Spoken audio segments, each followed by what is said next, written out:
En la gala, mis padres se burlaron: él es un millonario que se hizo a sí mismo, tú eres solo una carga mendigando sobras.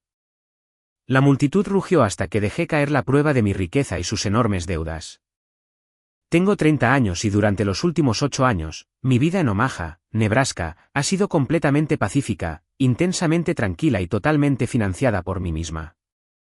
Trabajo como analista de datos senior para una importante empresa de logística, ganando un salario muy cómodo de 6 cifras. Tengo 0 deudas, un hermoso loft con vista al río Missouri y un círculo de amigos a los que realmente les agrado por lo que soy. Pero para mi familia en Macon, Georgia, sigo siendo la máxima decepción. Para ellos, soy la hija terca y desagradecida que se escapó de casa para jugar con hojas de cálculo porque no podía manejar el éxito del mundo real.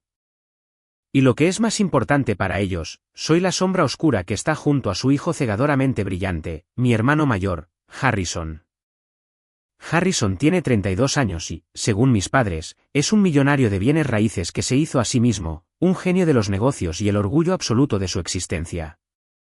Es una narrativa que me han metido por la garganta durante toda mi vida. Por lo tanto, pueden imaginar mi absoluta falta de entusiasmo cuando mi teléfono vibró en una mañana de martes cualquiera mientras tomaba mi café y revisaba los modelos de datos trimestrales. La pantalla se iluminó con un mensaje de texto de mi madre, Bárbara. No había hablado con ella en 4 meses, y su mensaje no comenzaba con un saludo. Decía: tu padre y yo celebraremos nuestro 40 aniversario de bodas el próximo mes con una gala masiva en el club de campo. La invitación digital está adjunta. Esperamos que estés allí. Por favor, vístete bien y trata de lucir presentable. No uses esa ropa barata de tiendas de segunda mano que tanto te gusta. Vienen muchos invitados importantes y no queremos que avergüences a tu hermano, Harrison. Él traerá a varios inversores de alto perfil. Me quedé allí sentada mirando la pantalla brillante de mi teléfono, dejando que la audacia de sus palabras me invadiera. Miré la bata de seda que llevaba puesta, luego eché un vistazo a mi apartamento impecablemente decorado y amueblado a medida que había pagado con mi propio dinero ganado con mucho esfuerzo. Ropa barata avergonzando a mi hermano. Dejé escapar una risa seca y cínica que resonó en la silenciosa cocina. La audacia de decirle a una analista de datos de 6 cifras que no use ropa barata. Ella no tiene idea de que la original póster probablemente esté ganando más que su precioso chico de oro. ¿En qué está pensando? Todavía me consideraban la chica de 19 años arruinada y con problemas a la que echaron de la casa. Realmente creían que apenas sobrevivía, probablemente viviendo de cheque en cheque, comiendo fideos baratos y buscando una oportunidad para rogarles por dinero. No tenían absolutamente ninguna idea de en quién me había convertido, lo que había construido o el tipo de seguridad financiera que poseía. Y eso fue totalmente por diseño. Había dejado de compartir mis éxitos con ellos hace años porque cada logro que tenía era inmediatamente menospreciado o comparado con los triunfos imaginarios de Harrison. Hice clic en el enlace que ella envió. Una invitación digital ridículamente llamativa con letras doradas apareció en mi pantalla, completa con copas de champán brillantes y animadas. Parecía una invitación a una coronación real en lugar de una fiesta de aniversario para un gerente de ventas minoristas jubilado y una ex contadora a tiempo parcial. Estaban alquilando el gran salón de baile en el lugar más caro de Macon. Iba a haber una banda en vivo, una barra libre premium y una cena de langosta servida por un servicio de banquetes. Mi cerebro analítico inmediatamente comenzó a calcular los números. El lugar, la comida, el entretenimiento, las decoraciones. Una fiesta como esta costaría fácilmente más de $20,000. ¿De dónde sacaban mis padres ese tipo de dinero? Mi padre, Gregory, se había jubilado hacía 3 años con una pensión modesta y mi madre siempre se había quejado del aumento del costo de los comestibles. Estaban cómodos, claro, pero no estaban lo suficientemente cómodos como para organizar una gala para 200 personas. Algo se sentía increíblemente mal. Mi instinto, perfeccionado por años de analizar anomalías de datos y detectar discrepancias financieras, comenzó a gritarme. Tomé otro sorbo de mi café, el sabor amargo me conectó con el momento presente. Había evitado mi ciudad natal durante años porque poner un pie en Macon siempre se sentía como entrar en una zona de guerra psicológica donde estaba completamente desarmada. Pero esta vez era diferente. Ya no era la misma niña indefensa. Volví a mirar el insultante mensaje de texto de mi madre, específicamente la parte en la que me decía que no avergonzara a mi rico y exitoso hermano. Una calma fría y decidida se apoderó de mí. Abrí mi computadora portátil y busqué un sitio web de reservas de vuelos. Pensaban que volvería para comer su comida gratis y rogar por limosnas a la sombra de su chico de oro. Pensaban que regresaba para interpretar el papel de la patética hija perdedora para hacer que su retrato familiar perfecto se viera aún mejor en contraste. No tenían idea de que estaba a punto de confirmar mi asistencia con un boleto de ida hacia su total destrucción social. Reservé un asiento de primera clase a Georgia. No iba a su fiesta para celebrar un hito. Iba a pronunciar un panegírico por sus mentiras. Sí, reserva ese boleto de primera clase, original póster. Estoy muy listo para esta absoluta destrucción social. No tienen idea de lo que les espera. Para entender por qué estaba tan dispuesta a dejar que mi familia ardiera, debes comprender el entorno en el que me crié. Al crecer en una casa de ladrillo de 2 pisos en un callejón sin salida tranquilo en los suburbios de Macon, Georgia, mi familia trabajó incansablemente para proyectar la imagen del sueño americano perfecto e impecable. Mi padre, Gregory, dirigía nuestro hogar con la autoridad estricta e incuestionable de un general militar. Todo tenía que estar perfectamente en orden, perfectamente sincronizado y ser perfectamente presentable para los vecinos. Mi madre, Bárbara, era su leal lugarteniente, una mujer que se preocupaba más por lo que pensaban las damas de su club de lectura de la iglesia que por el bienestar emocional de su propia hija. Pero el verdadero centro de nuestro universo, el sol alrededor del cual mis padres orbitaban frenéticamente, era mi hermano mayor, Harrison. Desde el momento en que aprendió a caminar, Harrison no podía hacer absolutamente nada malo. Era naturalmente carismático, razonablemente atlético y sabía exactamente cómo manipular la desesperada necesidad de mis padres de tener un hijo perfecto. Nuestra sala de estar era esencialmente un santuario dedicado a su existencia. Las paredes estaban cubiertas del piso al techo con sus boletas de calificaciones enmarcadas, sus cintas de participación, sus trofeos de fútbol, y finalmente, sus certificados del club de negocios de la escuela secundaria. Cada vez que venían invitados, mi padre los llevaba directamente a esta pared, señalaba los brillantes trofeos de plástico y decía, miren a mi muchacho. Es un líder nato. Va a tomar el mundo de los negocios por asalto. Harrison se quedaba allí absorbiendo los elogios, mostrando su característica sonrisa encantadora y lanzando una mirada de reojo engreída en mi dirección. Mientras tanto, mi existencia en esa casa era tratada como una idea tardía inconveniente. Yo era callada, introvertida y estaba obsesionada con los números, los patrones y la lógica. No practicaba deportes. No quería ser animadora. Quería construir programas de computadora y analizar probabilidades estadísticas. Cuando estaba en la escuela secundaria, pasé 3 meses escribiendo código para un modelo meteorológico predictivo para mi feria de ciencias regional. Era increíblemente complejo y había puesto toda mi alma en ello. Terminé ganando el primer lugar entre 50 estudiantes. Estaba tan orgullosa que apenas podía respirar, pero mis padres apenas lo notaron. De hecho, el día de la feria de ciencias, durante la ronda final de evaluación cuando se suponía que los padres debían ver a sus hijos presentar, miré hacia la multitud y me di cuenta de que mi padre se había ido. Literalmente había salido del gimnasio de la escuela justo en medio de mi presentación. Cuando llegué a casa, agarrando mi cinta azul y mi certificado de gran tamaño, lo encontré en el camino de entrada lanzando una pelota de béisbol con Harrison. Le pregunté por qué se había ido. Ni siquiera dejó de lanzar la pelota. Simplemente me miró con esa expresión despectiva y molesta y dijo, tu hermano necesitaba un nuevo bate compuesto para su práctica, Madison. Es importante para sus pruebas del equipo universitario. Tu pequeño pasatiempo informático es lindo, pero no te llevará a ninguna parte en el mundo real. Ahora deja de lloriquear y ve a ayudar a tu madre con la cena.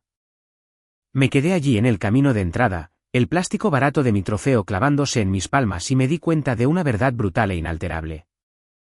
En mi familia, el amor y el respeto no eran incondicionales. Eran una moneda y Harrison era el dueño de la única casa de la moneda. Mis logros eran literalmente invisibles para ellos porque no encajaban en la narrativa que querían proyectar. No querían una hija inteligente. Querían un hijo rico y poderoso. Esta dinámica solo se volvió más tóxica a medida que crecimos. Cuando Harrison cumplió 18 años, mis padres organizaron una fiesta masiva en la cuadra del vecindario, le compraron un auto nuevo y anunciaron en voz alta que pagarían su matrícula completa en una universidad privada para que pudiera estudiar administración de empresas.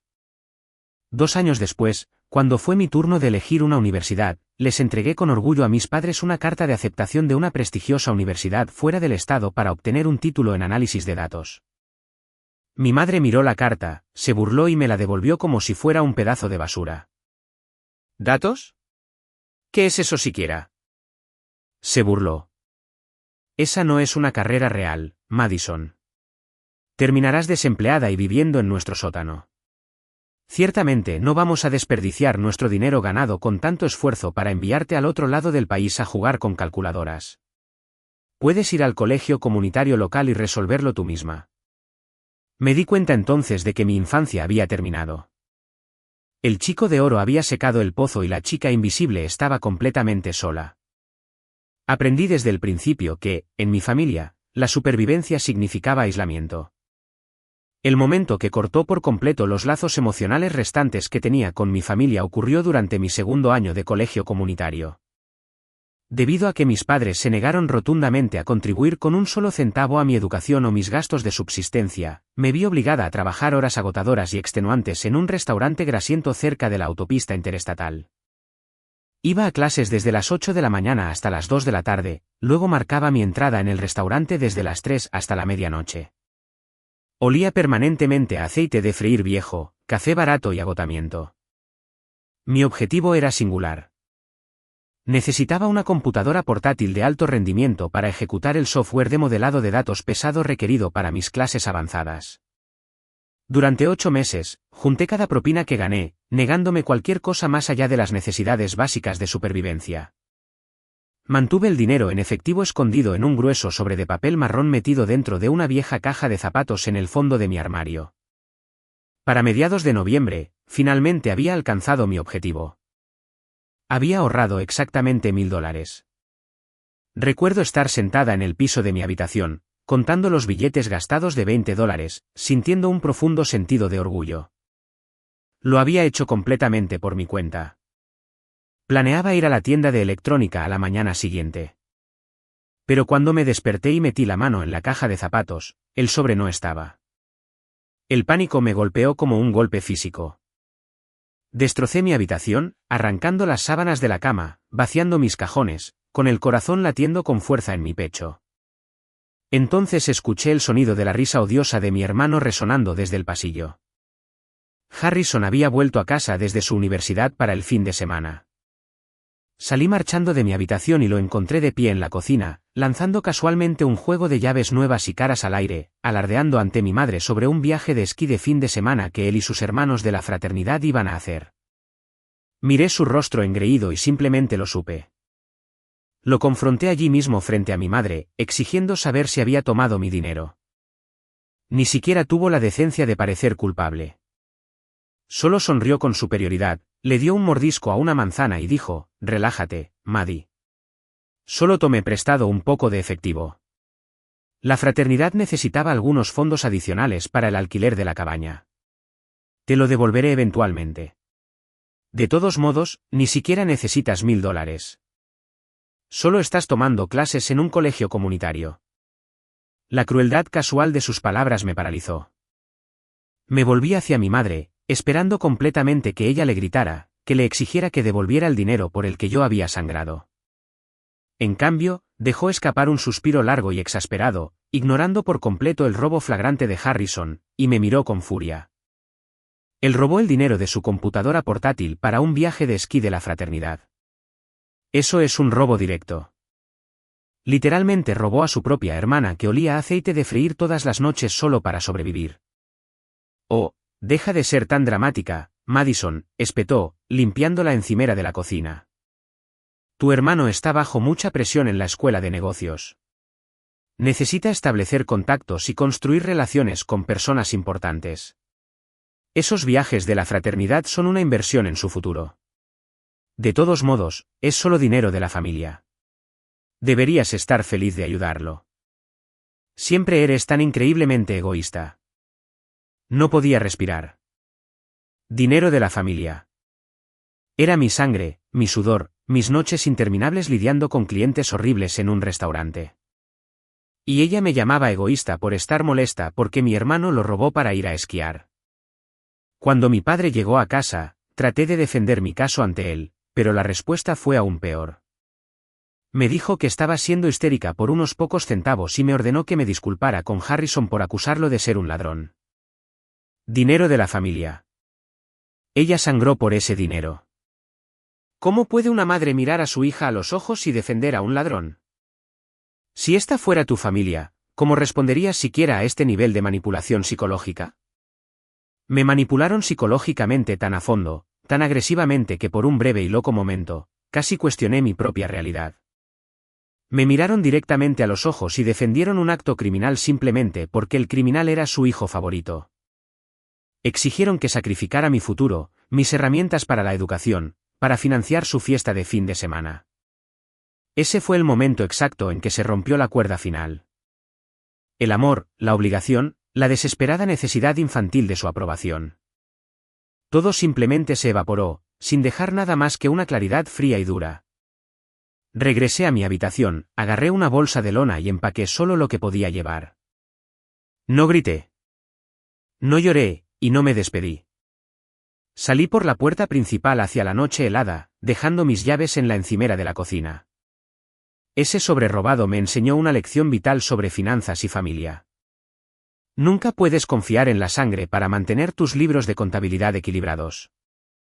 Me prometí a mí misma en ese mismo momento que construiría mi propio imperio y que nunca jamás dejaría que se atribuyeran el mérito.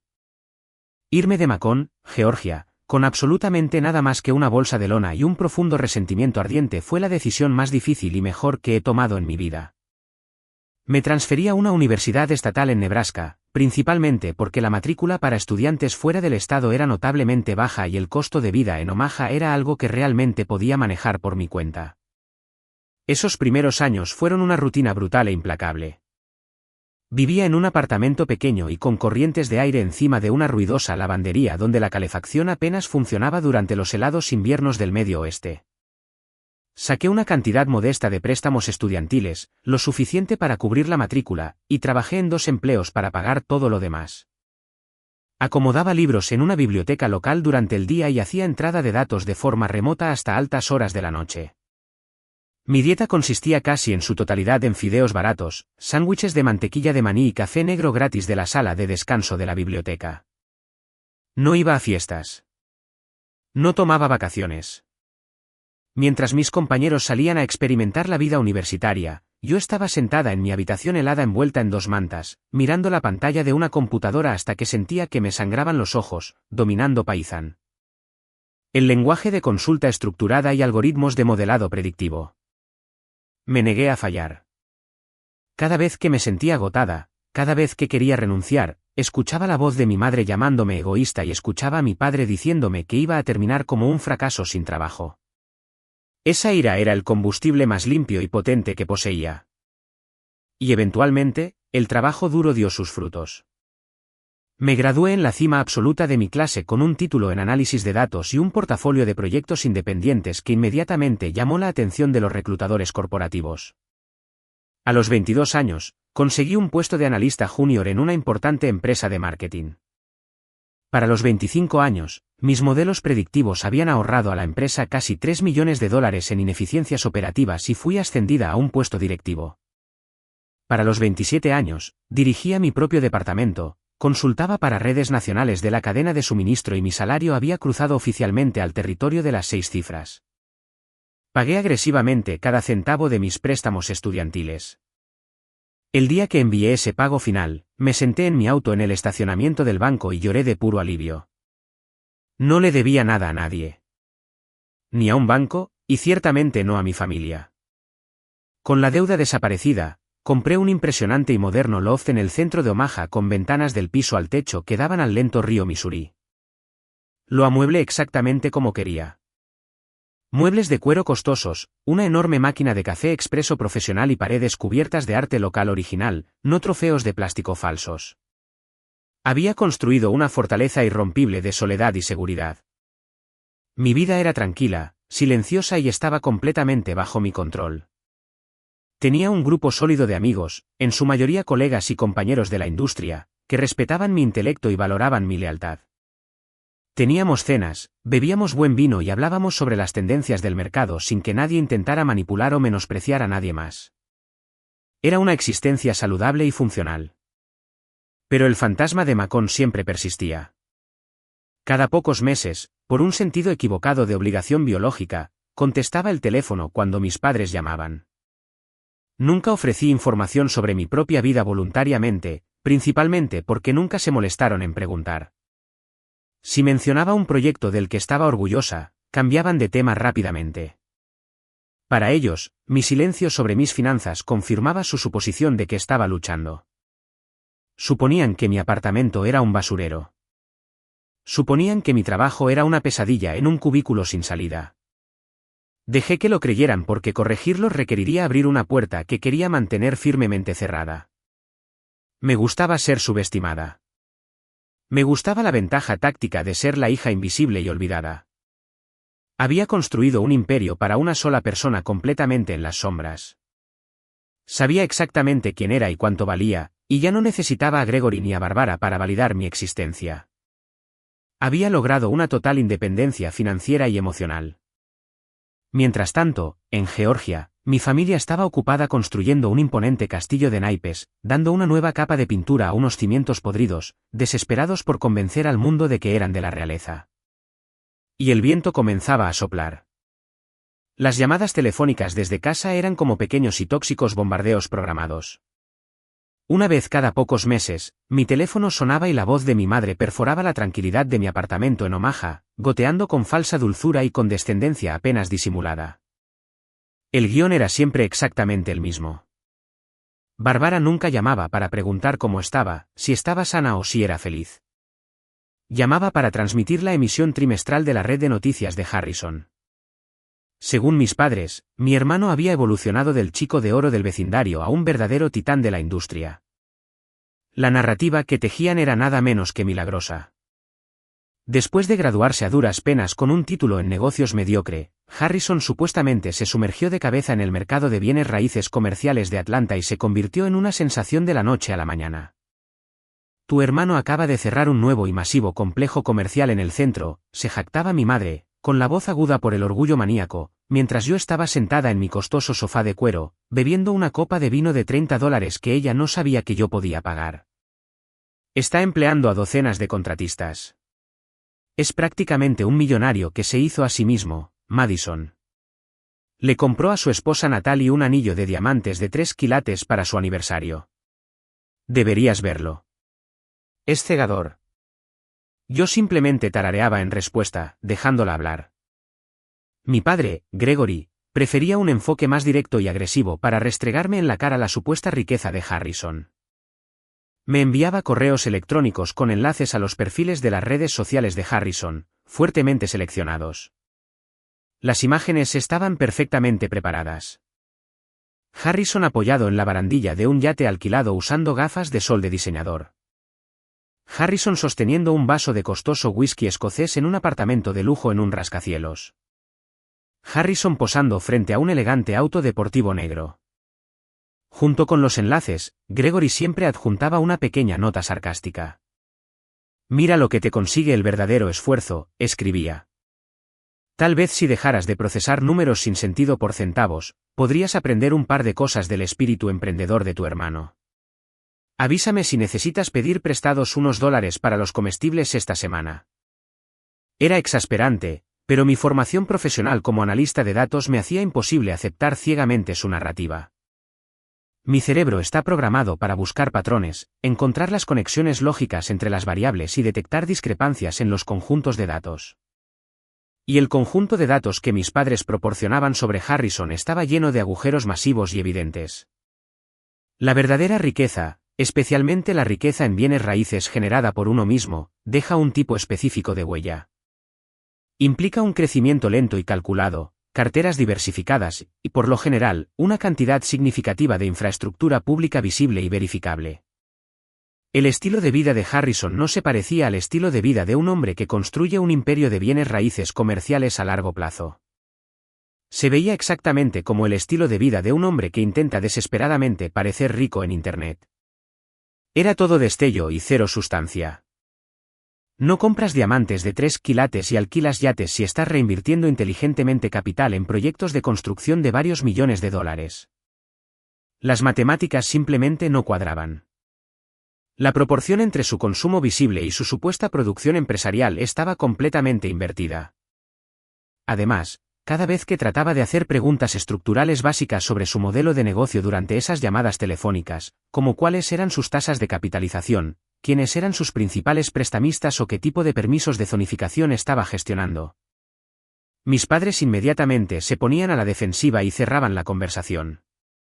Él está lidiando con asuntos corporativos de alto nivel que Madison no entendería, ladraba mi padre. No tiene tiempo para explicar su genialidad a una oficinista de nivel inicial. Protegían ferozmente la ilusión, montando guardia alrededor de una estatua hueca.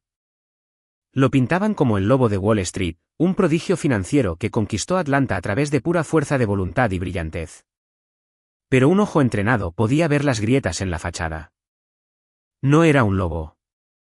Era solo una oveja desesperada con un vellón muy caro y sin pagar, de pie en un escenario construido completamente de mentiras. Sabía que la ficción era insostenible. Simplemente no sabía cuán profunda era la podredumbre. La primera prueba física que obtuve de que el imperio de Harrison se estaba desmoronando ocurrió hace 2 años durante una visita de acción de gracias rara y angustiosamente tensa a Macon. Solo regresé porque mi abuela había fallecido a principios de ese año, y sentí una breve y equivocada ola de nostalgia familiar. Fue un error del que me arrepentí rápidamente. El ambiente en la casa estaba denso con una tensión tácita, el tipo de tensión que hace que tu pecho se sienta apretado en el momento en que entras por la puerta. La actuación comenzó en el segundo en que llegó Harrison. Entró al camino de entrada de mis padres al volante de un vehículo de la marca BMW de color blanco, nuevo y deslumbrantemente ruidoso. Las ruedas cromadas brillaban agresivamente bajo el sol de otoño. Salió del auto vistiendo un traje azul marino a medida, luciendo en cada centímetro como el exitoso magnate que mis padres afirmaban que era. Le lanzó las llaves a mi padre, quien las atrapó con una mirada de pura adoración sin adulterar. Lo recogí del concesionario ayer, se jactó Harrison, ajustándose la corbata de seda. Trato en efectivo. El concesionario prácticamente me rogó que tomara un plan de financiamiento, pero ya me conoces, papá. Odio deberle dinero a la gente. Mis padres sonrieron, intercambiando miradas de validación triunfante mientras yo estaba en el porche, apoyada en la barandilla de madera, observando la escena como una científica que estudia a un insecto extraño. Porque cuando Harrison pasó a mi lado para darle un abrazo a mi madre, la ilusión se hizo añicos por solo una fracción de segundo. Cuando la chaqueta de su traje se abrió, mis ojos captaron el forro interior cerca de su axila. La seda supuestamente de alta gama hecha a medida estaba muy deshilachada. Las costuras se deshacían en un desorden irregular. Un millonario que compra un auto de lujo en efectivo no usa un traje que literalmente se está cayendo a pedazos en las costuras. Era un pequeño detalle insignificante para cualquier otra persona, pero para mí era una enorme bandera roja. Pero la verdadera confirmación llegó más tarde esa noche después de la cena. Mientras mis padres estaban en la cocina discutiendo en voz alta sobre la forma correcta de cortar un pastel de nueces, salí al patio trasero a tomar un poco de aire fresco. Harrison ya estaba allí caminando cerca del borde del césped, con su teléfono presionado fuertemente contra su oreja. No me vio parada en las sombras junto a la puerta de vidrio corrediza. Su característica arrogancia confiada había desaparecido por completo. Sus hombros estaban encorvados. Su mano libre tiraba nerviosamente de su cabello, y su voz era un susurro frenético y ahogado. Te dije que solo necesito 30 días más, siseó Harrison por teléfono, el pánico filtrándose en cada sílaba. No puedes retirar los fondos ahora. Los cimientos ni siquiera están vertidos. Juro por Dios que el pago global está por llegar. Solo pospone el aviso de incumplimiento. Si los inversores ven un gravamen, todo se hunde. Hizo una pausa, escuchando a la persona en el otro extremo, su rostro contorsionándose en una mueca fea. No, no vuelvas a llamar a mi oficina. Conseguiré el efectivo. Solo necesito una semana. Colgó, dejando escapar un suspiro tembloroso y desesperado, y se apoyó pesadamente contra una silla del patio, luciendo completamente derrotado. Di un paso atrás silenciosamente hacia la casa, con mi corazón latiendo a un ritmo lento y constante. El millonario que se hizo a sí mismo estaba rogando por su vida por un pago global. 10 minutos después, mientras caminaba por el pasillo para usar el baño, presencié la pieza final del rompecabezas. A través de la rendija de la puerta de la oficina en casa de mi padre, vi a Gregory sacar un grueso sobre blanco del banco de su cajón del escritorio. Se lo entregó a Harrison, dándole unas palmaditas firmes a su hijo en el hombro. Esto debería cubrir la brecha de la nómina de este mes, hijo, dijo mi padre, con voz inusualmente baja. Solo asegúrate de que tu madre no vea el estado de cuenta de retiro. Te recuperarás. Siempre lo haces. Harrison tomó el sobre, deslizándolo rápidamente en el bolsillo de su chaqueta. Caminé de regreso a la habitación de mi infancia, empaqué mi maleta y reservé un vuelo para la mañana siguiente. Mantuve la boca cerrada y abordé mi vuelo de regreso a Omaha. El auto era brillante, pero el motor estaba muerto. Sabía que se acercaba el choque. Solo necesitaba esperar el momento exacto para dejar que los datos lo demostraran. Avancemos rápidamente hasta el día de hoy, aproximadamente 3 semanas antes de la ridícula gala del 40 aniversario de mis padres. Estaba sentada en mi cafetería local favorita en el centro de Omaha, un lugar tranquilo con paredes de ladrillo a la vista y excelente café expreso. Me estaba reuniendo con mi mejor amiga, Chelsea. Chelsea es una periodista financiera independiente astuta e increíblemente ingeniosa. Escribe artículos de investigación en profundidad sobre fraudes corporativos, tendencias del mercado y fracasos de empresas emergentes para algunas revistas de negocios nacionales importantes. Nos unimos hace años por nuestro amor mutuo por indagar en conjuntos de datos complejos para encontrar la verdad oculta. Es una de las pocas personas que conoce toda la fea historia de la dinámica de mi familia. Estaba en la ciudad cubriendo una cumbre tecnológica regional y nos estábamos poniendo al día tomando un café con leche. Pasamos la primera hora hablando de su último artículo, una pieza brillante sobre cómo las firmas de capital de riesgo ocultan sus pérdidas.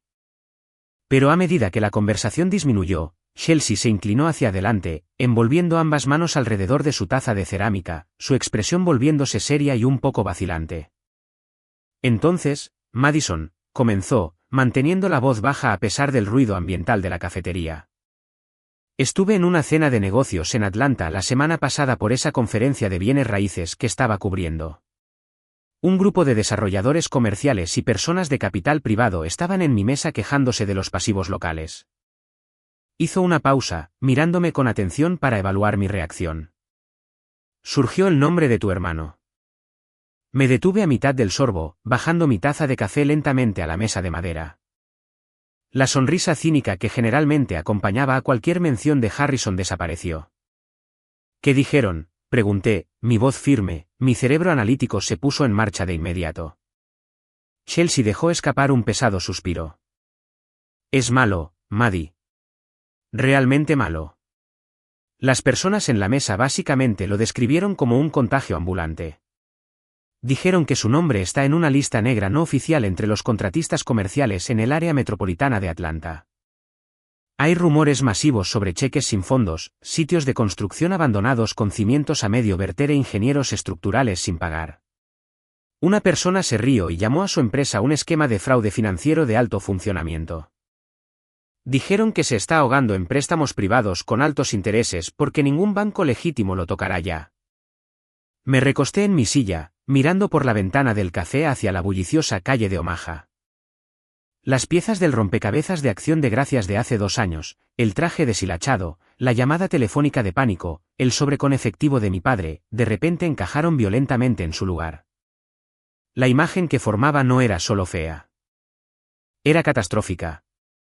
Chelsea me observó de cerca, esperando que me viera sorprendida o triste o tal vez preocupada por mi familia. Pero no sentí ninguna de esas cosas. No sentí lástima y no sentí miedo. Sentí una sensación de reivindicación fría, aguda y abrumadora. El chico de oro era un fraude.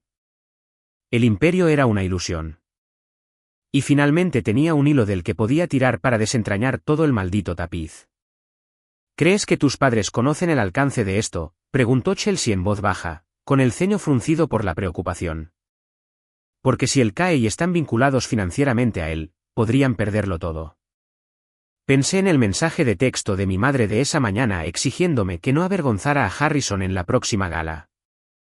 Pensé en ellos alquilando un salón de baile de $20,000 mientras su hijo esquivaba a los acreedores. Saben que necesita dinero, respondí, con un tono plano y clínico. Pero están completamente cegados por su propio ego. Probablemente piensen que es solo un problema temporal de flujo de caja.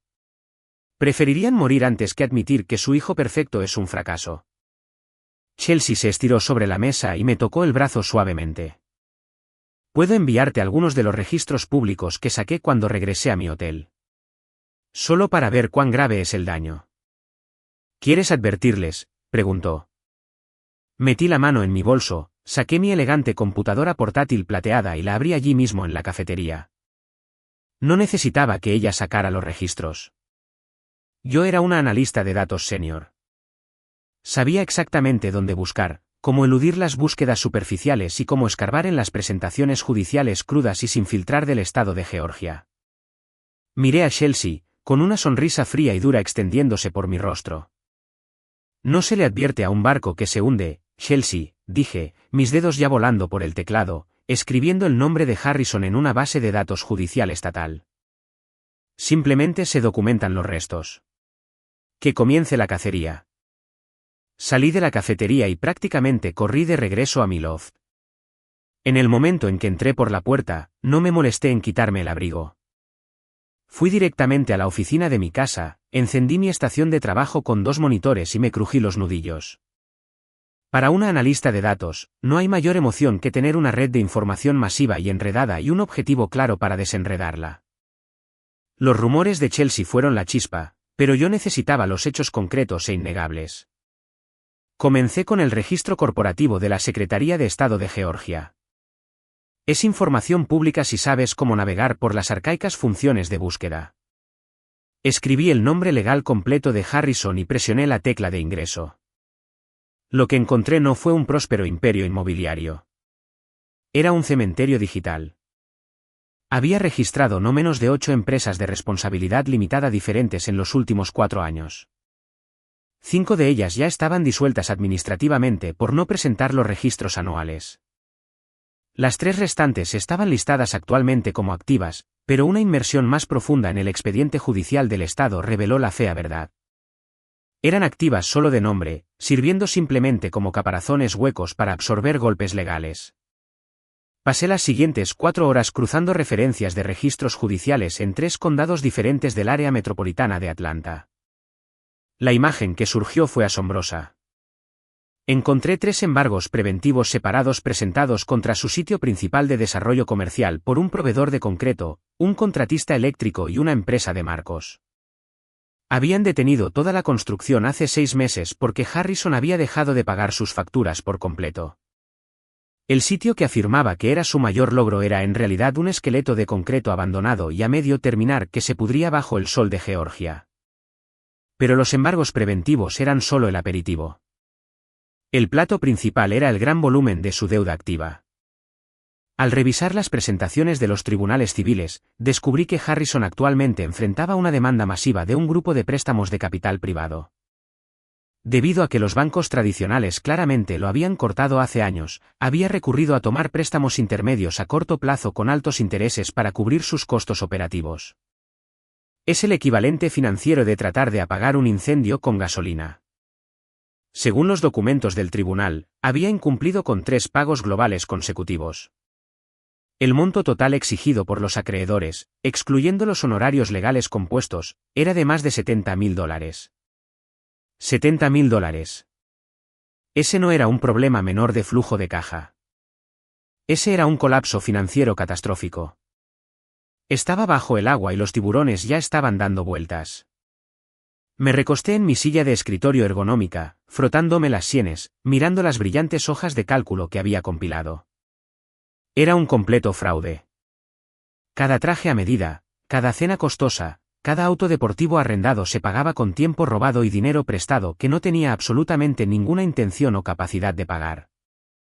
Había construido una identidad entera alrededor de ser mejor que yo, más rico que yo y más exitoso que yo. Y todo era completamente falso. Pero mientras miraba la cifra de $70.000 resaltada en rojo en mi monitor, una pregunta nueva y más perturbadora comenzó a formarse en mi mente. Si los prestamistas tradicionales lo habían cortado y las empresas de capital privado lo estaban demandando activamente por incumplimiento, ¿cómo seguía conduciendo un auto nuevo? ¿Cómo seguía pagando el alquiler de su apartamento de lujo? ¿Cómo mantenía la ilusión en el día a día? Alguien actuaba como su sistema personal de soporte vital, canalizando efectivo imposible de rastrear a sus bolsillos para evitar que la fachada se desmoronara por completo. Pensé en esa noche de acción de gracias, en mi padre sacando ese grueso sobre blanco del cajón de su escritorio. Un sentimiento frío de hundimiento se instaló en la boca de mi estómago. Mis padres estaban cómodos, pero no eran ricos. Mi padre tenía una pensión fija. Mi madre trabajó a tiempo parcial durante años. No tenían el tipo de activos líquidos necesarios para mantener a un estafador de bienes raíces en hemorragia. A menos que estuvieran haciendo algo increíblemente estúpido. Abrí una nueva pestaña en mi navegador. Era hora de mirar más cerca de casa. No era un millonario que se hizo a sí mismo. Era un fraude que se hizo a sí mismo. Pero los $70.000 no eran la parte más repugnante. El peor descubrimiento estaba por llegar. Cuando tenía 16 años, mis padres me abrieron una cuenta corriente conjunta para estudiantes en su cooperativa de crédito local para que pudiera depositar los escasos cheques de mi trabajo a tiempo parcial en el centro comercial. Para configurarla, tuvieron que vincularla a su perfil bancario familiar principal para protección contra sobregiros. Cuando me mudé a Omaha y corté los lazos financieros con ellos, abrí mis propias cuentas en un banco nacional. Sin embargo, debido a que mis padres eran tecnológicamente ineptos y generalmente despistados con los detalles administrativos, nunca pasaron por el proceso de cortar ese viejo enlace digital. Durante 12 años, había mantenido un acceso inactivo al sistema interno de su portal financiero. Nunca lo había usado. Nunca lo había mirado. Se sentía como cruzar un límite que había trabajado tan duro para establecer. Pero esta noche, el límite ya no importaba. Escribí la antigua dirección de Internet, ingresé mis credenciales olvidadas, respondí una pregunta de seguridad sobre el primer auto de mi padre y presioné la tecla de ingreso. El panel de control se cargó, mostrando una descripción general completa de toda la vida financiera de Gregory y Barbara. Hice clic en su cuenta corriente principal y comencé a desplazarme por el historial de transacciones, filtrando las transferencias bancarias salientes durante los últimos 18 meses. La pantalla se iluminó con un aluvión de números rojos.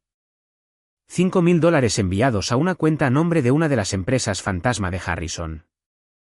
$10.000 enviados 3 meses después. $7.000 transferidos la semana pasada. Estaban desangrando efectivo. Literalmente estaban canalizando los ahorros de toda su vida hacia un agujero negro para mantener a flote el imperio falso de Harrison. Pero fue la pestaña de ahorros e inversiones la que realmente me dejó sin aliento. Hice clic en la cuenta de jubilación de mi padre, un fondo al que había contribuido con orgullo durante 35 años de su vida laboral. El saldo estaba completamente diezmado. Estaba prácticamente vacío. Habían cobrado casi toda la pensión, asumiendo multas masivas por retiro anticipado solo para entregarle el dinero a un hijo que lo estaba usando para comprar relojes de diseñador y arrendar autos de lujo. Y aún así, empeoraba. Las matemáticas aún no cubrían el déficit de $70.000 y el costo de la extravagante gala de 40 aniversario que estaban planeando. Hice clic en la pestaña de pasivos.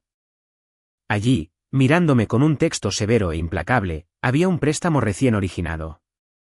Habían sacado una segunda hipoteca sobre su casa, la casa en la que crecí, la casa que se suponía que debía estar totalmente pagada para estas alturas. Habían apalancado el mismísimo techo sobre sus cabezas para pedir prestados $50.000 enteramente para financiar una fiesta lujosa y sin sentido y para cubrir en silencio los cheques rebotados de Harrison. Me senté en el resplandor oscuro de mis monitores, completamente paralizada por la magnitud de su traición. No era solo que fueran tontos con su dinero. Era la maliciosa hipocresía de todo eso. Recordé a mi madre llamándome unos días antes, advirtiéndome que no usara ropa barata y los avergonzara. Recordé a mi padre diciéndome constantemente que yo era un fracaso que probablemente les rogaría por dinero. Se estaban arruinando a sí mismos. Estaban destruyendo su propio futuro, arriesgándose a la falta de vivienda en su vejez, todo para proteger el ego de un chico de oro mentiroso y manipulador. Y simultáneamente, me estaban usando como el chivo expiatorio designado, el patético punto de referencia al que podían señalar para no tener que enfrentar su propia realidad desastrosa. Literalmente mataron de hambre a su propio futuro para mantener la ilusión de su hijo perfecto mientras me trataban casualmente como basura. El persistente deseo de la infancia por su aprobación, la pequeña y patética parte de mí que todavía esperaba que algún día reconocieran mi arduo trabajo, se evaporó por completo. Fue reemplazado por una rabia fría, calculadora y absoluta. Ya no era su hija. Era la auditora, y sus cuentas estaban a punto de ser conciliadas a la fuerza. Habían hipotecado el techo sobre sus cabezas para comprar sus trajes a medida. Ahora, estaban organizando una gala masiva de 40 aniversario que no podían pagar. Decidí que era hora de confirmar mi asistencia. Reservé mi vuelo para llegar a Georgia un día antes de la masiva gala de aniversario. Necesitaba 24 horas para inspeccionar el campo de batalla y confirmar todo lo que mis datos me habían mostrado. Antes de salir de mi apartamento en Omaha, fui a una tienda de artículos de oficina de alta gama y compré una carpeta de presentación gruesa, resistente y de color rojo brillante. En su interior, dispuse meticulosamente las pruebas impresas. En el lado izquierdo, coloqué mis propias declaraciones de impuestos certificadas de los últimos 3 años, demostrando mis ingresos de 6 cifras, junto con una carta certificada de mi banco indicando que no tenía ninguna deuda. En el lado derecho, coloqué la pesadilla. Impresiones de las empresas disueltas de Harrison, copias de los 3 embargos preventivos de los contratistas, la citación judicial por el préstamo en mora de $7,000 y, finalmente, los extractos bancarios resaltados que demostraban que mis padres habían vaciado su jubilación y habían sacado una segunda hipoteca. La llamé la carpeta de la muerte. La empaqué de forma segura en mi equipaje de mano. El vuelo a Atlanta y el posterior viaje a Macon fueron completamente silenciosos. Mantuve mi teléfono apagado. No quería distraerme con ningún mensaje de texto pasivo y agresivo de último minuto de mi madre sobre mi cabello o mi atuendo. Necesitaba que mi mente estuviera aguda, concentrada y completamente separada de cualquier culpa familiar persistente. Cuando finalmente estacioné mi auto de alquiler en el camino de entrada de la casa de mi infancia, el aire pesado y húmedo de Georgia se sintió asfixiante al instante. El vehículo de color blanco de Harrison aún no estaba en el camino de entrada, lo cual fue una pequeña bendición. Agarré mi maleta y entré por la puerta principal. La casa estaba en un estado de caos absoluto. Mi madre, Barbara, caminaba furiosamente de un lado a otro de la sala de estar. Un teléfono presionado fuertemente contra su oreja. Estaba susurrando agresivamente a alguien, claramente tratando de mantener la voz baja. Le dije a las personas del servicio de banquetes que la otra tarjeta de crédito pasaría, siseó por el auricular. Simplemente pase la tarjeta secundaria para el depósito de las langostas. Es un 40 aniversario. Por el amor de Dios, no podemos servir pollo. Colgó, con el rostro enrojecido por el estrés, y finalmente me vio de pie en el vestíbulo. En lugar de un saludo, inmediatamente me miró de arriba abajo, sus ojos evaluando los simples pantalones de mezclilla y el suéter sin marca que llevaba puestos. Dejó escapar un suspiro pesado y exasperado, esbozó una sonrisa falsa y forzada y dijo, «Bueno, llegaste. Espero que hayas traído algo apropiado para mañana por la noche. La esposa de tu hermano, Natalie, lleva un vestido a medida». Yo solo le devolví la sonrisa, una sonrisa completamente vacía y educada. «No te preocupes, mamá. Traje exactamente lo que necesito». Pasé junto a ella hacia la cocina para tomar un vaso de agua. La realidad de su ruina financiera estaba sentada allí mismo en el mostrador, escondida a simple vista.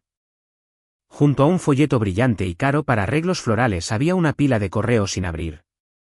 Los 3 sobres superiores llevaban los sellos en negrita y rojo brillante de los avisos finales de las empresas de servicios públicos locales.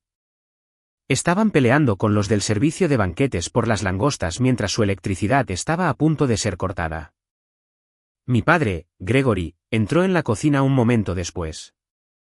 Se veía mayor, con los hombros ligeramente encorvados, cargando un peso que se negaba a reconocer. Me vio, asintió secamente e inmediatamente pasó a la ofensiva, su clásico mecanismo de defensa. Me alegra que hayas podido tomarte un tiempo libre de tu pequeño trabajo de computadora, Madison, gruñó, abriendo el refrigerador. Vi tu auto de alquiler afuera. Un sedán económico. Harrison traerá algunos inversores importantes mañana. Trata de no estacionarte demasiado cerca de su auto. Queremos proyectar éxito. Me apoyé contra el mostrador, tomando un lento sorbo de mi agua, con mis ojos fijos en los suyos. Sentí el gran peso de la carpeta roja descansando en mi bolso en el pasillo. Las apariencias pueden engañar. Papá, dije en voz baja. Él se burló, perdiendo por completo la advertencia en mi voz. Observé a mi padre lustrar sus zapatos para una fiesta pagada con dinero fantasma. Mañana por la noche, les presentaría la brutal realidad de las matemáticas. El lugar que mis padres habían elegido para su 40 aniversario era el más exclusivo. Un club de campo ridículamente caro en el condado. Era el tipo de lugar con columnas de mármol masivas, servicio de aparcacoches y un código de vestimenta tácito que gritaba viejo dinero sureño. Cuando llegué la noche siguiente, el gran salón de baile ya estaba repleto de más de 150 invitados. Familiares lejanos, ex compañeros de trabajo, amigos de la iglesia y vecinos de nuestro callejón sin salida se mezclaban bajo el cálido resplandor dorado de 3 enormes candelabros de cristal. Había un cuarteto de jazz tocando suavemente en la esquina, y camareros con chaquetas blancas impecables daban vueltas por la habitación llevando bandejas plateadas de champán y costosos entremeses. Era una obra maestra del engaño financiero. Entré luciendo un elegante vestido negro a medida que costó más que mi primer auto.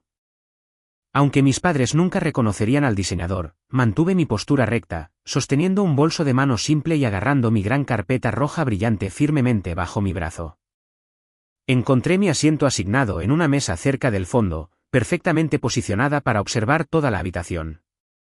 El invitado de honor, naturalmente, no eran mis padres. Era Harrison. Hizo su gran entrada con 20 minutos de retraso, asegurando la máxima atención. Entró al salón de baile luciendo una chaqueta de terciopelo para la cena, sosteniendo la mano de su esposa, Natalie. Natalie goteaba en joyas, específicamente el enorme anillo de diamantes de 3 quilates del que mi madre se había jactado, que ahora sabía que probablemente fue comprado con el capital de la segunda hipoteca de mis padres. Harrison inmediatamente comenzó a trabajar en la sala como un político que se postula para un cargo. Estrechó manos, palmeó a los tíos en la espalda y se rió a carcajadas de chistes que no eran divertidos. Lo vi mencionar casualmente sus últimos desarrollos comerciales a un grupo de viejos compañeros de golf de mi padre, quienes asintieron con absoluta reverencia. Era nauseabundo. Aproximadamente a una hora de la recepción del cóctel, Harrison finalmente se acercó a mi mesa. Se paró detrás de mi silla, colocando una mano pesada y condescendiente en mi hombro. Maddie, lo lograste, resonó, asegurándose de que los familiares sentados en mi mesa estuvieran escuchando. Me preocupaba que no pudieras pagar el vuelo. Mira, si las cosas están apretadas en Omaha, solo dilo. Siempre estoy feliz de ayudar a mi hermana pequeña con un préstamo. Incluso puedo comprarte un trago esta noche, ya que probablemente rara vez sales a lugares como este. La tía Susan, sentada frente a mí, ofreció una sonrisa compasiva y lastimera. Eso es tan generoso de tu parte, Harrison. Eres un buen hermano al cuidar de ella. No me encogí. No me salí del personaje. Solo giré la cabeza levemente, miré hacia arriba a su rostro arrogante y sudoroso, y ofrecí una sonrisa escalofriantemente tranquila. Aprecio la oferta, Harrison. De verdad, pero mis bebidas están completamente cubiertas esta noche. Deberías guardar tu efectivo. Nunca se sabe cuándo llegará un día lluvioso. Frunció el ceño, claramente confundido por mi falta de actitud defensiva, pero su enorme ego lo descartó rápidamente. Me palmeó el hombro nuevamente y se alejó para unirse a mis padres en la mesa principal. El resto de la cena pasó en un borrón de plata tintineante y conversación forzada. Comí la langosta cara, sabiendo muy bien que estaba pagada por la destrucción del futuro de mi familia. Observé a mi madre brillar de orgullo cada vez que alguien felicitaba la escultura de hielo. Observé a mi padre sonreír de oreja a oreja cada vez que alguien mencionaba lo exitoso que era su hijo. El aire de la habitación estaba espeso con el olor asfixiante del perfume caro y las mentiras baratas. Me senté en silencio, descansando mi mano sobre la carpeta roja que descansaba en mi regazo, sintiendo la textura del papel en su interior. Todos bebían champán, completamente ignorantes de que el piso debajo de ellos estaba hecho de madera podrida. Entonces mi padre golpeó su copa con una cuchara. El sonido agudo de la plata golpeando el cristal cortó el zumbido bajo de la conversación en el gran salón de baile. El cuarteto de jazz dejó de tocar de inmediato. Todos dirigieron su atención a la mesa principal donde estaba parado mi padre, Gregory. Se ajustó la chaqueta del traje, se aclaró la garganta con importancia y agarró el micrófono del soporte. La habitación quedó completamente en silencio. 40 años, comenzó Gregory, su voz resonando en los techos altos. 40 años de matrimonio con la mujer más maravillosa del mundo, Bárbara. Hemos construido una hermosa vida juntos aquí en Macon. Hemos capeado tormentas y hemos compartido increíbles triunfos. Hizo una pausa, tomando un sorbo dramático de su champán antes de girar exactamente hacia donde yo sabía que lo haría. Pero nuestro mayor triunfo, el verdadero legado de nuestros 40 años, está sentado justo aquí a mi izquierda. Hizo un gesto expansivo hacia Harrison, quien ofreció un asentimiento practicado y humilde a la multitud. Criamos a un verdadero visionario que se hizo a sí mismo. Un hombre que tomó el mundo de los negocios por asalto a través de pura determinación, intelecto y trabajo duro. Harrison, tu madre y yo no podríamos estar más orgullosos del millonario, del líder y del hombre en el que te has convertido. La habitación estalló en aplausos entusiastas. Algunos de los tíos silbaron. Harrison se puso de pie brevemente, levantando su copa hacia la habitación, disfrutando de la adoración. Permanecí sentada, con las manos cruzadas perfectamente sobre la carpeta roja, mi rostro completamente inexpresivo. A medida que los aplausos se apagaban, mi madre, Bárbara, se puso de pie. Le quitó el micrófono a Gregory, frotándose la comisura del ojo con una servilleta para asegurarse de que su maquillaje permaneciera impecable. Gracias a todos por estar aquí, dijo, con la voz goteando de dulzura artificial. Gregory tiene razón. Estamos increíblemente bendecidos. Luego, giró lentamente la cabeza, sus ojos escaneando a la multitud hasta que se fijaron directamente en mí, sentada sola en la mesa del fondo. Su sonrisa falsa se afiló en algo cruel y vengativo. No pudo resistir la oportunidad de elevar a su chico de oro aplastando públicamente a su chivo expiatorio. Estamos tan bendecidos de tener un hijo que ha conquistado el mundo completamente por su cuenta, continuó Bárbara, su voz amplificándose a través de los parlantes. Un hijo que se sostiene sobre sus propios pies y no necesita mendigar sobras, a diferencia de algunas personas que todavía no han resuelto sus vidas y tienen que depender constantemente de la generosidad de los demás. No dijo mi nombre, pero no tuvo que hacerlo. Toda la habitación giró la cabeza para mirarme, y Susan miró hacia otro lado, repentinamente fascinada por su cuchara de postre. Una onda de risas burlonas e incómodas se extendió por la multitud. Miré hacia la mesa principal. Mi padre se veía engreído. Harrison estaba recostado en su silla, luciendo una sonrisa amplia y arrogante, disfrutando profundamente de mi humillación pública. Natalie le estaba susurrando algo, riéndose detrás de su mano. Pensaban que habían ganado. Pensaban que este era el gran final de su campaña de toda la vida para hacerme sentir pequeña, inútil y totalmente dependiente de su grandeza ficticia. Querían que me encogiera. Esperaban que agachara la cabeza, absorbiera la vergüenza y saliera corriendo de la habitación llorando, tal como lo hice cuando era adolescente. Querían el contraste, el hijo rico y brillante, y la hija patética y con problemas. Pero yo ya no tenía 19 años. No era la chica asustada a la que le habían robado sus ahorros. Era una analista de datos senior. Trataba con hechos, con verdades absolutas y con libros de contabilidad implacables. Y no estaba con las manos vacías. Las risas en la habitación comenzaron a apagarse, estableciéndose en un silencio pesado y crítico. Respiré profunda y tranquilizadoramente, recogí la carpeta roja brillante y empujé mi silla hacia atrás. El raspado de mi silla contra el piso de madera pulida fue penetrantemente fuerte.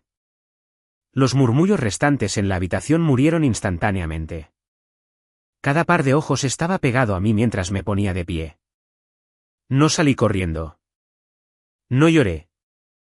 Mantuve mis hombros perfectamente cuadrados y caminé lenta y deliberadamente directo hacia el frente del salón de baile. Pasé por alto las mesas de los invitados, subí los 3 cortos escalones hasta la mesa principal y me paré directamente frente a mis padres y mi hermano. La sonrisa de Harrison vaciló un poco, reemplazada por una mirada de profunda confusión. Mi madre bajó el micrófono, con los ojos muy abiertos por la irritación. Madison, ¿qué estás haciendo?, siseó en voz baja. Siéntate. Estás arruinando el brindis. La ignoré. Me acerqué, le quité el micrófono de la mano y me volví para enfrentar a la multitud de 150 invitados. Usé mi voz de presentación profesional, fría, clara y perfectamente proyectada. Quiero agradecer a mi madre por mencionar el tema de la independencia financiera, dije, las palabras resonando nítidamente en la habitación. Es un tema importante porque tiene toda la razón. Uno de los hermanos de esta familia de hecho está mendigando sobras, dependiendo enteramente de la generosidad y la estupidez de los demás. Abrí la carpeta roja brillante de la muerte. Saqué una pila de copias de alta calidad y se las entregué directamente a las personas sentadas en la mesa de invitados de honor más cercana. Permítanme aclarar las cosas sobre mi vida, anuncié. Soy una analista de datos senior. Gano un salario de 6 cifras. Soy dueña de mi propia casa en Omaha y tengo 0 deudas. No necesito un solo centavo de nadie en esta sala. La multitud miró fijamente los documentos de impuestos en sus manos, la conmoción se extendió por la primera fila. Giré mi cuerpo ligeramente, señalando directamente a Harrison, cuyo rostro repentinamente había perdido todo el color. Parecía que iba a vomitar. Pero mi hermano, continué, mi voz subiendo lo suficiente como para comandar absoluta autoridad, no es un millonario que se hizo a sí mismo. Es un fraude que se hizo a sí mismo. Saqué el siguiente conjunto de documentos de la carpeta y los sostuve en alto. Harrison tiene 8 empresas fantasma disueltas.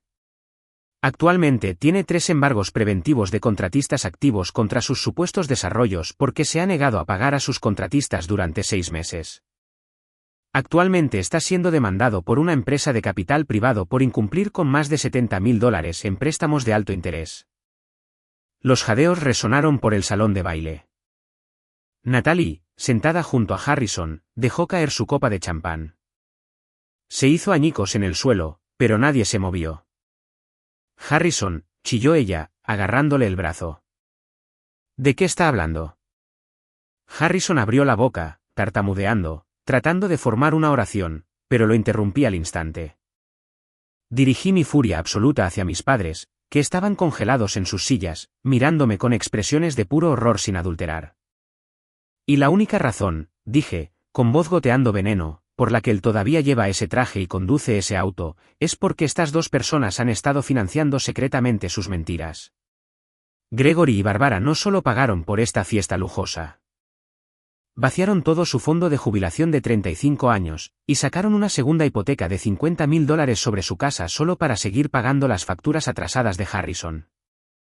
Dejé caer los estados de cuenta bancarios y los documentos de origen de la hipoteca directamente en el centro de su mesa, justo al lado del centro de mesa floral. Los números estaban resaltados en amarillo neón. Arruinaron su propio futuro, concluí, mirando fijamente a los aterrorizados ojos de mi madre, para comprar su imperio falso. Así que antes de reírse de mí por ser una carga, probablemente deberían preguntarle al millonario por qué sus padres están a punto de perder su casa. El silencio en la habitación no solo era tranquilo, era un vacío total. Se podía escuchar el hielo derritiéndose en los vasos. Miré a mi hermano dorado, cuya realidad entera acababa de ser violentamente desmantelada, y no sentí más que absoluta paz. Las consecuencias fueron inmediatas, caóticas y totalmente devastadoras. La ilusión no solo se agrietó. Se pulverizó en polvo. Natalie, la esposa de Harrison, dejó escapar un sollozo desgarrador.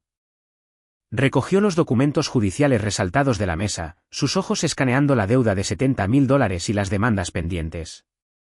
No gritó. Simplemente comenzó a hiperventilar, se quitó el anillo de diamantes de 3 quilates de su dedo, lo arrojó agresivamente al pecho de Harrison y salió corriendo del salón de baile en lágrimas. Harrison salió de su silla, ignorando a nuestros padres por completo, y la persiguió, dejando su chaqueta de terciopelo sobre la silla. Mis padres estaban completamente paralizados. El rostro de Gregory era de un gris ceniciento, su boca se abría y se cerraba sin que saliera ningún sonido. Bárbara estaba sentada rígidamente en su silla, agarrando su costosa servilleta, mirando los extractos bancarios sobre la mesa como si fueran serpientes venenosas. Los invitados en la sala comenzaron a susurrar furiosamente. Los tíos y las tías, que acababan de aplaudir, ahora sacudían la cabeza con disgusto. Algunos de los antiguos compañeros de trabajo de mi padre se pusieron de pie, colocaron torpemente sus servilletas sobre la mesa y caminaron hacia la salida. La gran gala del 40 aniversario se había transformado instantáneamente en la escena de un crimen financiero, y nadie quería quedar atrapado en el radio de la explosión. No me quedé a responder preguntas o aceptar disculpas. Cerré mi carpeta roja vacía, le di la espalda a la mesa principal y caminé por el pasillo central del salón de baile. La multitud se apartó para dejarme pasar en total silencio. Salí del club de campo, subí a mi auto de alquiler y conduje directamente al aeropuerto. Ya no me sentía enojada. No me sentía triste. Simplemente me sentía increíble y maravillosamente ligera. Era como si hubiera estado cargando una roca en mi pecho durante 30 años, y finalmente la hubiera dejado caer al suelo y me hubiera alejado. Volé de regreso a Omaha a la mañana siguiente y fui directamente a trabajar. Pasó un mes. Los datos que había descubierto se desarrollaron exactamente como los números predijeron. A través de la red de contactos de Chelsea, me enteré de que Harrison enfrentaba oficialmente múltiples cargos de fraude civil. Sus inversores se habían unido y embargado sus activos restantes, incluido el vehículo blanco. Natalie solicitó el divorcio y se distanció públicamente de su desastre. Harrison se vio obligado a mudarse a un motel de alquiler semanal barato en las afueras de Atlanta, trabajando en un empleo de salario mínimo mientras lidiaba con una montaña de honorarios legales. Su imperio falso fue enterrado oficialmente. En cuanto a mis padres, la realidad los golpeó como un tren de carga. El banco inició procedimientos de ejecución hipotecaria en su casa porque no podían pagar los enormes pagos de la segunda hipoteca que sacaron para financiar la fiesta de aniversario y las deudas de Harrison. Exactamente 4 semanas después de la fiesta, sonó mi teléfono. Era Bárbara. Dejé que pasara al correo de voz. Cuando lo escuché más tarde, su voz estaba completamente rota, despojando décadas de orgullo. Lloraba histéricamente, rogándome que les transfiriera $20,000 para detener la ejecución hipotecaria. Madison, por favor, lloraba por teléfono. No nos queda nada. Cometimos un error. Eres tan exitosa ahora. Tienes que ayudarnos. Somos tus padres. Oh, ahora es su exitosa hija. ¿Dónde estaba esta energía cuando dejó que Harrison robara el dinero de su computadora portátil? El absoluto descaro de rogar por $20,000 después de tratarla como basura toda su vida. Me senté en mi costoso sofá de cuero, mirando por las ventanas del piso al techo hacia el río Missouri, que reflejaba el sol de la tarde. Escuché todo el mensaje sin mover un músculo. Luego borré el mensaje de voz. Abrí la configuración de mi teléfono, bloqueé permanentemente el número de mi madre y luego hice lo mismo con el de mi padre y el de mi hermano. Le había advertido. Ella tenía un hijo millonario que se hizo a sí mismo. No necesitaba mendigar mis sobras. Puse mi teléfono en la mesa de café, levanté mi café expreso y tomé un sorbo largo y pacífico. Era completamente libre. Así es como se hace. Simplemente borrando el mensaje de voz y bebiendo café expreso. Esa es la perfección absoluta. Construyó su propio imperio y protegió su paz. Muchas gracias a todos por pasar el rato conmigo hoy. Si les encantó esta historia, presionen ese botón de me gusta, dejen un comentario y suscríbanse al canal. Nos vemos en la próxima. Esta historia es puramente ficticia y tiene fines educativos y de entretenimiento.